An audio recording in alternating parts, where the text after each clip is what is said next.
ஆத்தா, இந்த கொடைய போன மாசம் தானே ரிப்பேர் பண்ணி வச்சேன். அதுக்குள்ள இதை உடச்சு வச்சிட்டியா? அது ஒன்றும் இல்லப்பா, மார்கழி மாசம் பிறந்துருச்சு, எல்லா வீடெல்லாம் சுத்தம் பண்ணணும்னு சுத்தம் பண்ணிக்கிட்டு இருந்தேன்பா.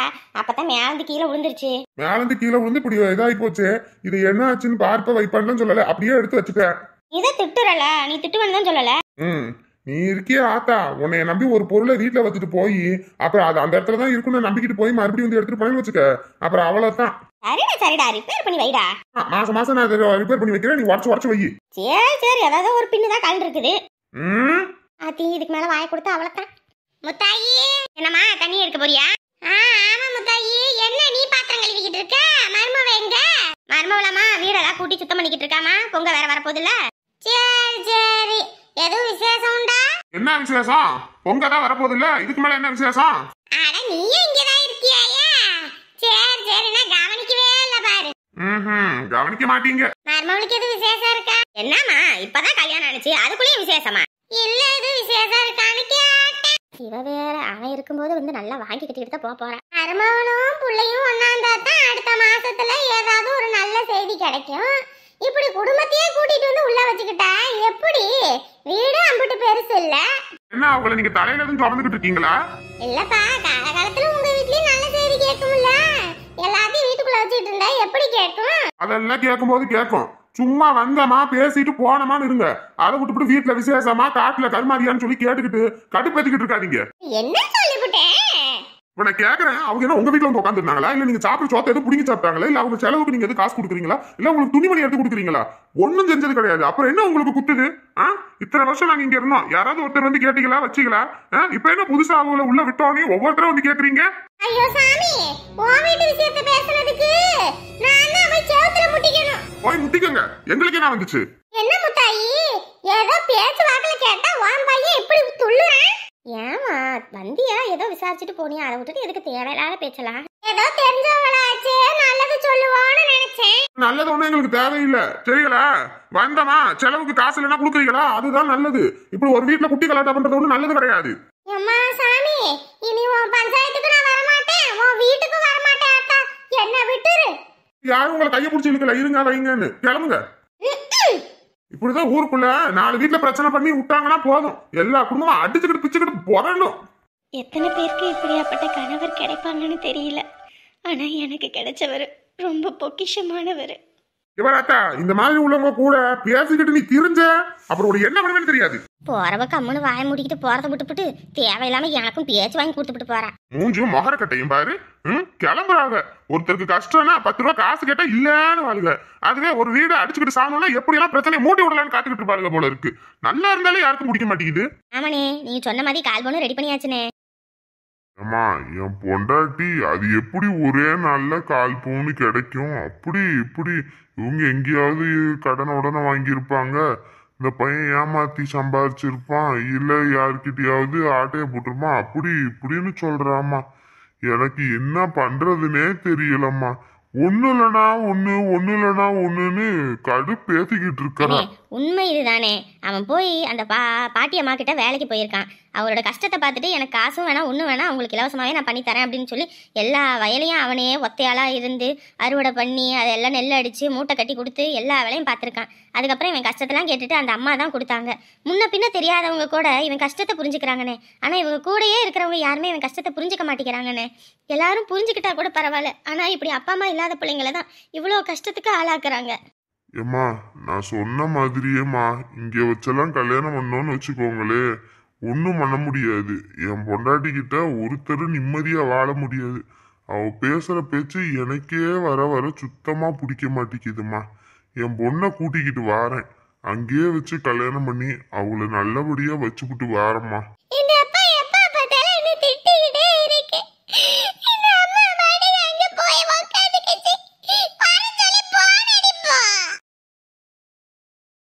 என்னனே, அக்காவுக்கு தெரியாம நம்ம பாட்டு கல்யாணம் பண்ணனா அது தப்புனே.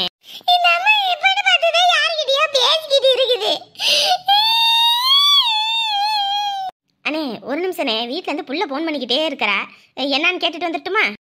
சரிம்மா, நான் புள்ளைய கூட்டிக்கிட்டு நான் நாளைக்கு வாரேன். என்னால முடிஞ்சதை நான் செஞ்சு கொடுத்துட்டு வாரேன், சரியா? புண்ணியமா போகுனே, உங்களுக்கு நல்லா இருப்பீங்க. இந்த ஒரு உதவியை மட்டும் செஞ்சு கொடுங்கண்ணே.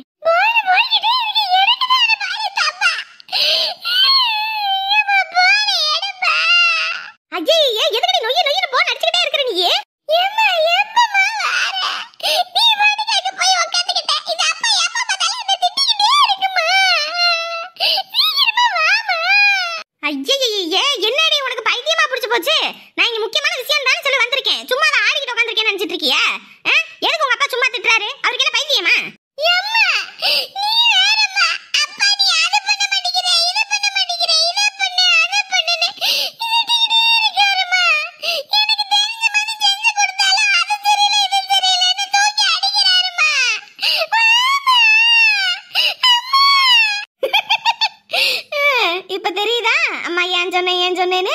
அம்மா இருக்கும்போதே வீட்டு வேலை கத்துக்கடின்னு சொன்னா அந்த ஆட்டம் கட்டுவேன். உங்க அப்பா நான் அப்படி செஞ்சு கொடுத்தேன் நான் அப்படி திட்டுவாரு. நல்லா வாங்கி கட்டினியா? கட்டு. இதெல்லாம் தெரிஞ்சதுக்கு அப்புறம் நான் எதுக்கு வர போறேன்? இன்னும் 1 மாசம் கழிச்சு தான் நான் வர போறேன். அம்மா போன வச்சிட்டியா? அம்மா அம்மா போன வச்சிட்டியா அம்மா?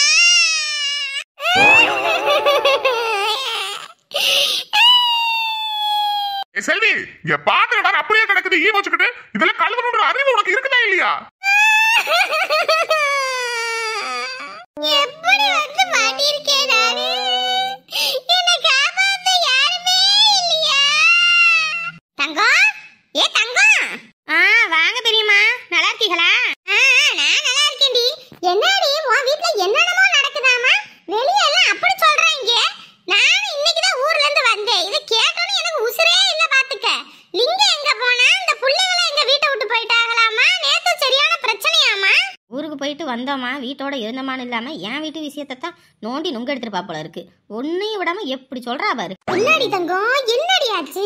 என்ன பெரியம்மா, எல்லாம் நடந்து முடிஞ்சிருச்சு. நான் அப்பயே சொன்னேன் அதுகளை எல்லாம் உள்ள விடாத, அடிச்சு துரத்துன்னு. எங்க கேட்ட நீ? உன் புருஷன் பேச்சு கேட்டுக்கிட்டு இருந்த. இன்னைக்கு பாரு எல்லாம் உனைய நிர்கதியா விட்டு போயிருச்சா? ஆமா பெரியம்மா, அன்னைக்கு எல்லாத்தையும் தலைமுழுகி இருந்தா பரவாயில்ல. நம்ம பாட்டுக்கு பிள்ளைங்கன்னு வளர்த்ததுக்கு இன்னைக்கு எல்லாம் நம்மள குழி தோண்டி புதைச்சிருச்சிங்க. அது மட்டும் இல்ல, அவங்களா அப்படின்னா இத்தனை வருஷமா என் கூட வாழ்ந்த மனுஷன் வீட்டை விட்டு போயிட்டான். வெளியே சொன்னா சிங்கம். என்ன பண்றது? ஒன்னும் சொல்றதுக்கு இல்ல. லிங்கத்துக்கு என்ன பைத்தியமா புடிச்சுக்கிச்சு? மொத்த காசையும் கொண்டு போய் பிள்ளைங்களுக்கு குடுக்கறதுக்கு. அவனுக்கும் பிள்ளைங்க இருக்கே, அதுங்களுக்கு சொத்து சேர்த்து வைக்கணும்ன்ற எந்த அறிவாவது இருக்கு? அது இருந்தா தான் இந்நேரத்துக்கு நாங்க பொழைச்சு நல்லா இருந்திருப்போமே. அந்த அறிவு இல்லாம தானே இன்னமும் இப்படியே இருக்கிறோம் நாங்க. என்ன அப்போ இதுல இந்த பையன் வேற என்ன வேலை பார்த்துக்கிட்டு இருக்கானாம்ல? ஆமா பெரியம்மா, இதுல இருந்தே நான் மீண்டு வரதுக்கு இத்தனை நாள் ஆயிப்போச்சு. இதுல இந்த பையன் வேற அது சரோசம் அவன் கூட சுத்திக்கிட்டு இருக்கானா? ஐயோ, எனக்கு என்ன சொல்றதுனே தெரியல. அது சரோசம் வாய திறந்தாலே காவாய் கணக்கா இருக்கும். அப்படியேப்பட்ட வீட்டுல போய் இவன் வந்து கால வைக்கணும். ஆமா, எப்படியோ அவளுக்கு இந்த விஷயம் தெரிஞ்சோடனே வந்து சொன்னேன். இல்லாம இருந்து அவளே வீட்டு மருமகளா வந்திருந்தா என்ன பண்றது? ஆமாடி அம்மா, அவ சரியான வாயாடி. புள்ள எப்படி என்னன்னு தெரியல, வீட்டுக்குள்ளேயே வச்சு பூட்டி வச்சுக்குவா. அவளா உன் வீட்டுக்கு மருமவளெல்லாம் கூட்டிட்டு வந்துடாத. ஐயய்ய, நம்ம வீட்டு வசதி என்ன அவ வசதி என்ன? அவளா ஏன் வீட்டு மருமவளா? ஒரு காலமும் நடக்காது அதெல்லாம். நான் எப்படியாப்பட்ட கோட்டீஸ்வரியை வீட்டுக்கு கூட்டிட்டு வரணும்னு இருக்கேன். பார்த்தா ஒன்னும் இல்லை, அவளை வீட்டுக்கு கூட்டிட்டு வருவானா? அதுக்கு முன்னாடி இந்த வீட்டை விட்டு போன மனுஷன் எங்கிட்டு போய் தொலைஞ்சதுன்னு தெரியல பெரியம்மா. அந்த முதல்ல வீட்டுக்கு கூட்டிட்டு வரணும். அவர் பாட்டுக்கு எனக்கு என்ன வந்துச்சுன்னு போய் தொலைஞ்சிட்டது. இப்போ மொத்த பிரச்சனை என் தலையோட வந்து விடியுது. இந்த அங்கே நெல்லெல்லாம் விளைஞ்சு கிடக்குது, அதை அறுவடை பண்ணணும், ஆளை வர கூப்பிடணும். நான் ஒத்தெல்லாம் கிடந்துக்கிட்டு என்ன பண்றது? இந்த வீட்டில் மாடு வேற கிடக்குது, அந்த மாடை வேற விற்கணும். ராத்திரி பகல் பார்க்காம கத்தியே சலிக்குது. இம்பட்டு பிரச்சனையை வீட்டில் வச்சுக்கிட்டு இந்த லிங்கம் எங்கிட்ட போய் தொலைஞ்சா? எங்கதான் போயிருப்பான்?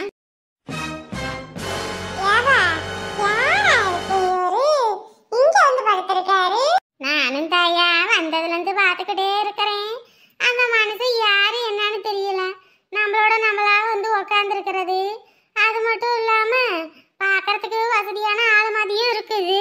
எதுக்கு இங்க வந்து படுத்திருக்கிறதுன்னு தெரியலையே. கூப்பிட்டு கேட்டு பாக்கவா? கேட்டு பாருங்க.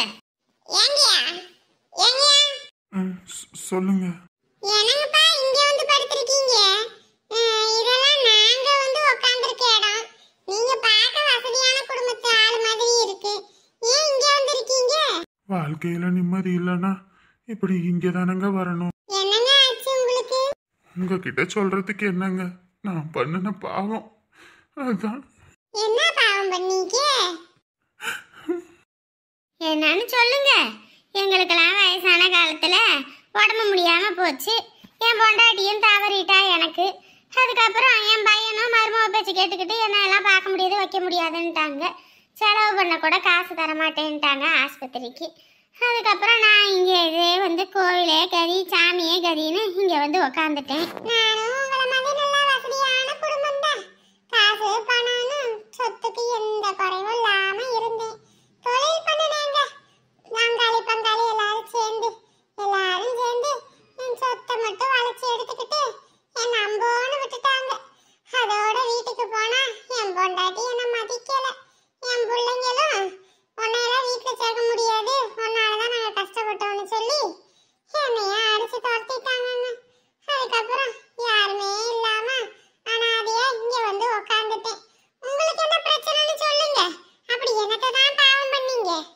என் பொண்டாட்டி பேச்ச கேட்டேங்க. அதான். பொண்டாட்டி பேச கேட்டா எல்லாம் பொழைச்சுக்கலாம்னு சொல்லுவாங்க. என்னங்க நீங்க இப்படி சொல்றீங்க?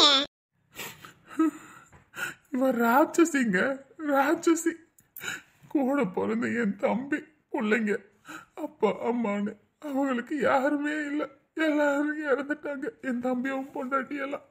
இந்த 3 பிள்ளைங்களும் நாங்கள் தான் வீட்டில் வளர்க்கணும்னு சொல்லி கூட்டிகிட்டு வந்தேன். என் பொண்டாட்டி இன்னத்துக்கும் அவளுக்கு சொந்த தங்கச்சி பிள்ளைங்கங்க. என்னை விட அவ தான் அதிக பாசம் கட்டி வளர்க்கணும். ஆனால் அவ கரிச்சு கொட்டிக்கிட்டே இருப்பா அந்த பிள்ளைங்கள. இதுங்களுக்கு ஆக்கி போடணுமான்னு ஒவ்வொரு நாளும் பழைய சோறு அது இதுன்னு போடுவா. சொத்தெல்லாம் இருந்துச்சுங்க. அதெல்லாம் எங்கள் அப்பா அம்மா 3 பேத்துக்குமே பிரித்து கொடுத்துட்டாங்க. என் அக்காவுக்கு, எனக்கு, என் தம்பிக்குன்னு. அதுக்கப்புறம் அவங்களும் தவறினதுக்கப்புறம் இந்த பிள்ளைங்களுக்கு கல்யாணம் ஆகும்போது சொத்தை கொடுக்கணும்னு இருந்தவங்க. ஆனால் என் பொண்டாட்டி அதில் வேலையை பார்த்துட்டாங்க. என்ன பண்ணாங்க? என் தம்பி பிள்ளையில ஒரு பிள்ளைக்கு கல்யாணங்க.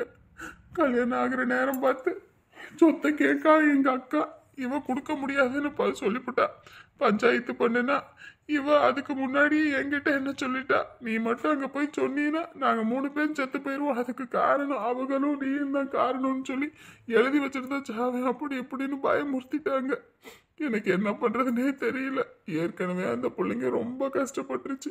இதுல அவங்க இது கண்டது கடியதை எழுதி வச்சா அந்த பிள்ளைங்க வாழ்ற காலம் முழுக்க போலீஸ் ஸ்டேஷன்லயே போயிருமேன்னு சொல்லிதான் நான் இதுக்கப்புறமேட்டுக்கு எதுக்கு அங்க இருக்கணும்னு சொல்லி மொத்தமா வீட்டெல்லாம் தலை முழுக்கிட்டு வந்துட்டேங்கயா.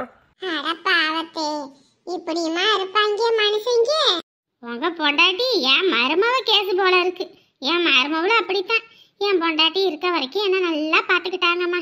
என் பொண்டாட்டி போனதுக்கு அப்புறம் தான் என் மருமவளோட சுயரூபமே தெரிஞ்சுது. எனக்கு ஒரு 10 ரூபாய் என் பையன் செலவு பண்ணாலும் அந்த கத்துவா. அது மட்டும் இல்லப்பா, அவங்க அம்மா அப்பா அவங்க அங்காளி பங்காளின்னு எல்லாம் வீடு வந்து போவாங்க. அதுவே என் சொந்தம் வந்தன்னு யாராவது வந்தா அவங்களுக்கு ஆக்கி போறதுக்கு மூஞ்சி முறையெல்லாம் நீட்டுவா. இதெல்லாம் பார்த்துட்டு தான் நான் தனியா வந்துட்டேன். நீங்களும் அதே கதிதானா? மனசே வெறுத்து போச்சுங்க ஐயா. அந்த பிள்ளைங்களுக்கு ஒரு நல்லதையும் நான் செய்யல. அதுங்களுக்கு உண்டான சொத்தையும் வாங்கி கொடுக்க முடியல. அந்த மன விரக்தியில தான் நான் வீட்டை விட்டே வந்துட்டேன். இப்படியாப்பட்டவங்கள நீயே அடிச்சு வெளுத்திருக்க வேணாமா?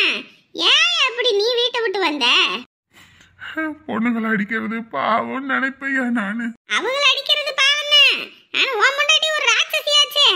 எனக்கே நீ சொல்றதெல்லாம் கேட்கும்போது கோபம் மண்டைக்கு ஏறுது. அப்புறம் நீ எப்படி இத்தனை நாளா பொறுத்துக்கிட்டு இருந்த? 4 போட்டு சாத்தி இருந்தா அடி உதவுற மாதிரி அண்ணன் தம்பி உதவ மாட்டாங்கயா. சாத்தி இருந்தா உன் வலிக்கு அப்படியே வந்திருப்பாங்க. இல்லையா, எது பண்ணனாலும் என் மனசு கேட்கல. நான் பண்ணினது பாவம், அதான் நான் வந்துட்டேன். நீங்க இங்க வந்தா மட்டும் அந்த பிள்ளைங்களுக்கு அங்க நல்லது நடந்துருமா? அவங்களுக்கு உண்டான சொத்து தான் அவங்களுக்கு கிடைச்சிருக்குமா? அதுங்க முகத்தை பார்க்குற தைரியம் கூட இல்லை. என் அக்காவும் என்னைய புரிஞ்சுக்கல. என் அக்கா ரொம்ப நல்லவ. ஆனா அவளுமே என்ன ரொம்ப தப்பா பேசிட்டா. நானும் சேர்ந்து சொத்துக்கு ஆசைப்படுறேன்னு சொல்லி அதான் மனசு வெறுத்து போச்சுங்க. அதுக்கு நீ இப்படி எங்களோட வந்து உட்காந்துக்கிட்டு இருக்கீங்களே, இது நல்லாவா இருக்கு? இங்கே இருந்து நீங்க தான் ஏதாவது ஒண்ணு பண்ணணும். இப்படி வந்து உக்காந்தா அவங்க பொண்டாட்டி தான் திருந்திடுவாங்களா, இல்ல அவங்களுக்கு சொத்து தான் போய் சேருமா?